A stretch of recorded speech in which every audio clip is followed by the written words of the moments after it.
all this talk of exclusivity and how just the art world and the modes of distribution are very opaque. Do you think it's ever going to be disrupted by big tech in the way that like music or television has? It is really fascinating to me how resistant it has been to date when it comes to technology. I'd like I remember I worked with a gallery that had tried to create an online store for some of its art. So you could buy a painting like a pair of jeans. Like, it was not the most expensive work that they were selling, but still made it easy. Like, you didn't have to go to a gallery, kind of work up the courage to introduce yourself to the person with the stony-eyed, gallery attendant. I could never.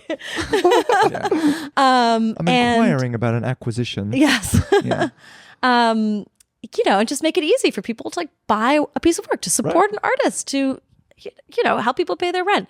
And I remember showing it to an artist, who was herself this up and coming emerging artist. And she was like, oh, that's so tasteless. You know what I mean? It's so crass and commercial.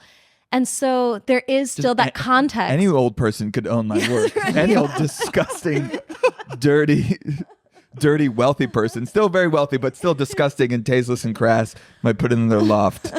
And so I think, I think the lack of disruption is both a good thing and a bad thing. I do think it's not great in the sense that, I have friends of mine who have very expensive educations and figure out how to, take out a mortgage and literally are paralyzed when it comes to figuring out how to buy a piece of art. Yeah. They just don't know where to begin. They wouldn't be allowed to buy work in many galleries. Right. That's true. Yes. Which is insane. There's no other market. Yeah, you can't walk into Mercedes and be like, actually, we do have 100 Mercedes, but we're not going to sell you any. What other Mercedes do you own? What other cars do you own? Right. And I think that, look, I was lucky enough to find, I think there are galleries out there who are not like that. There are artists who are out there who are not like that. Right. So I think that you just have to find the ones, unless you enjoy the sort of masochism of someone, sort of reaching for the cookie and having your hand swiped away from it. But, I think the only thing that is redeeming about the lack of kind of technical interference in this process is that I think there's a real merit to going and seeing work in person. Obviously, even in this day and age already, there's a lot of collectors who buy based off of, a 2-inch PDF JPEG, right? They don't see the work in person until it's shown up in their living room or, perhaps not until they unwrap it in their Freeport or whatever it is. But I do think in talking with artists, and this goes back to your first question about how we really get more out of work, going and just being in the space with the work is still so crucial and so valuable. In talking with artists, yes, they would love it if you bought their work, but what they really want is just that you spend some time with it, that you be in its presence, that you give it some attention, that you acknowledge it, and that you take the time out of your day and out of your life to have an experience with it. And so I do think that it is different to look at an artwork online. You're not experiencing the scale. You're not seeing, wow, the artist left the paint looking goopy, or they deliberetely hid their brush strokes. The scale, no sense of scale. Yeah, But totally. have you guys seen it on an Apple Vision Pro? It's a different story. Yeah. I cried looking at a Rothko and an Apple Vision Pro. And then I could put a podcast on at the same time. It's so good. That's what he would have wanted. Actually would have killed himself again. That's how I saw it. But I guess also the reason it'd be difficult to disrupt is how many people are really buying art? And that's a problem. I do think I would love to see that change. And I think it is crucial that change. Just, it's true that the market is being supported by a relatively small number of buyers. And I think, first of all, buying contemporary art by real life artists doesn't have to break the bank. You can go to something like the Spring Break Art Fair and buy an artwork for $75 or $100, right? And so it doesn't have to be 9.5 million. What, a drawing? A drawing? An edition of work on paper? On paper? That's actually put on a magnet on your fridge next to your daughter's doodles. And I think that but I would love to see,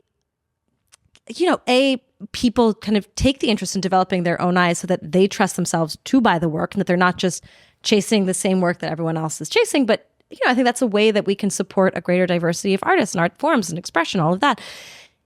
But yeah, I think that gallerists also figuring out a way to look beyond the same clique would be healthy for everyone involved. Yeah. Yeah, definitely. There's just so many, I don't know. There are just so many inefficiencies that like the tech brain in me just wanted to like plug all those holes, For instance, I didn't know this about buyers where if your work is like, if you're an artist and you sell your work and then it gets resold for like a significantly higher value in short succession, then it devalues your reputation as an artist because you might be entangled in some you just feel like a pump and dump scheme of some sort. Right. I mean, not by your own doing, but yes, that people are like flipping the work or. What if the financial model was one in which like the artist just gets an equity like throughout the entire duration of the provenance of the piece then? Mm-hmm. Like, wouldn't that solve that?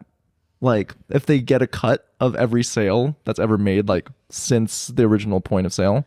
Right, yeah. I mean, I think there's an attempt to write that into some contracts, right? So that, for example, galleries have started, in some cases, saying in the contract that if you can't resell the work within a certain period of time. When you do resell the work, you have to give some percentage back to the artist. But then once it then changes hands to the next buyer, obviously, you no longer have that point of contact for the contract. I mean, I'm not a lawyer. I did not pursue that path. So I don't know what you could do. And it is true that there are countries where when it comes to auctions, artists do get a small cut of royalties.